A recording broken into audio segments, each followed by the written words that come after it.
پھر کہا کہ میں علم کا شہر ہوں، فلاں اس کی چھت ہے۔ بھائی شہر کو چھت لگتی ہے کیا؟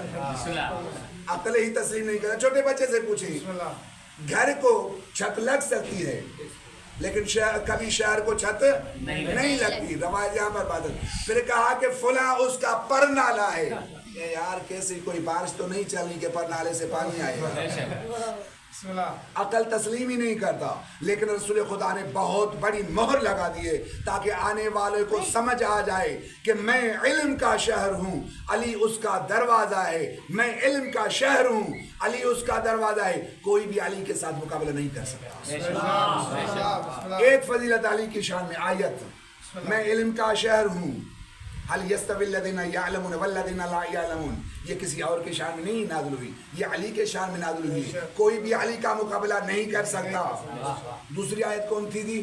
افمن کان مومنا کمن کان فاسقا، کیا فاسق اور مومن برابر ہو سکتے ہیں؟ توجہ کیجئے گا، کیا مومن اور فاسق دونوں برابر ہو سکتے ہیں؟ اللہ نے کہا لا یستوون۔ میں نے جب اس کی تفسیر پڑھنا شروع کی رسول خدا سے پوچھنے کے لیے، میں گیا مدینے، کیونکہ ہمیں قرآن سمجھ میں آ نہیں رہا تھا۔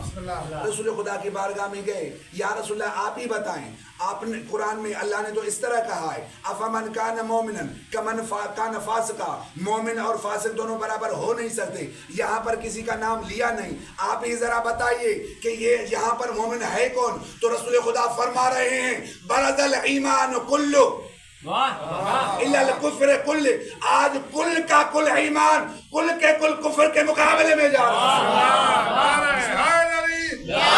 ہے۔ کل کا کل ایمان کل کے کل کفر کے مقابلے میں جا رہا ہے۔ اب یہاں پر پتا چلا کہ قرآن نے کہا علی کل ایمان ہے، اس کے مقابلے میں کوئی فاسق آ نہیں سکتا۔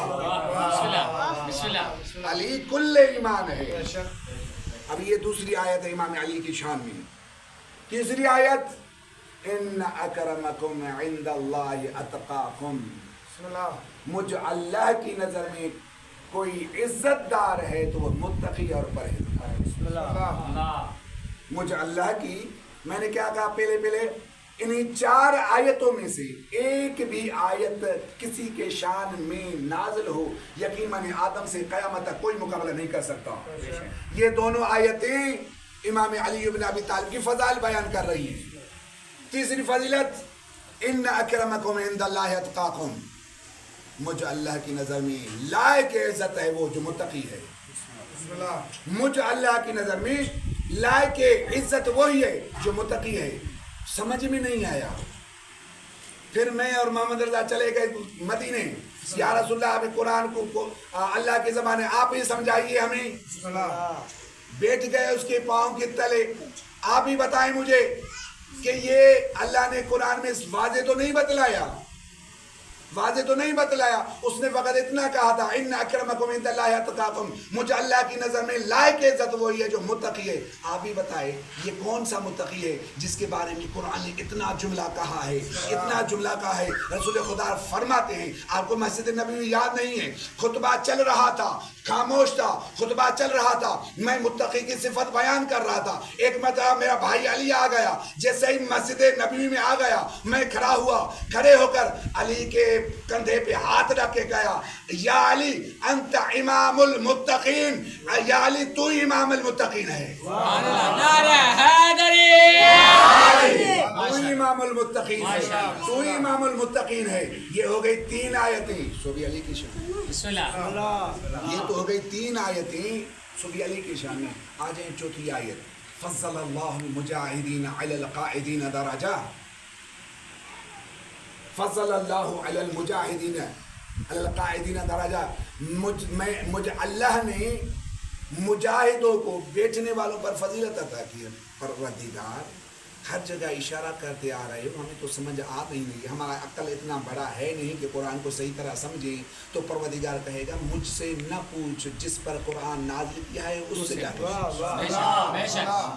مجھ سے کیا پوچھ رہے ہو، اس سے پوچھ جو میری زبان سمجھتا ہے، جس کے قول کو میں نے اپنا قول کہا ہے وما ينطق عن الهوى ان هو الا وحی، میرا حبیب سمجھتا ہے میں کیا کہہ رہا ہوں. اس کی بارگاہ میں جا، پھر چلے گئے وہاں پر رب نواز اور میں چلے گئے وہاں پر، پھر جا کے وہاں پر کہتے ہیں یا رسول اللہ آپ ہی بتائیں، یہ قرآن کی آیت ہے فضل اللہ المجاہدین علی القاعدین درجہ، کہ فضیلت دی ہے اللہ نے مجاہدوں پر بیٹھنے والوں پر، مجاہدوں کو بیٹھنے والوں. آپ بتائیں. تو وہاں پر رسول خدا نے کہا کہ یاد نہیں ہے کہ میں نے کہا تھا کل علم اسے دوں گا جو قرار ہوگا،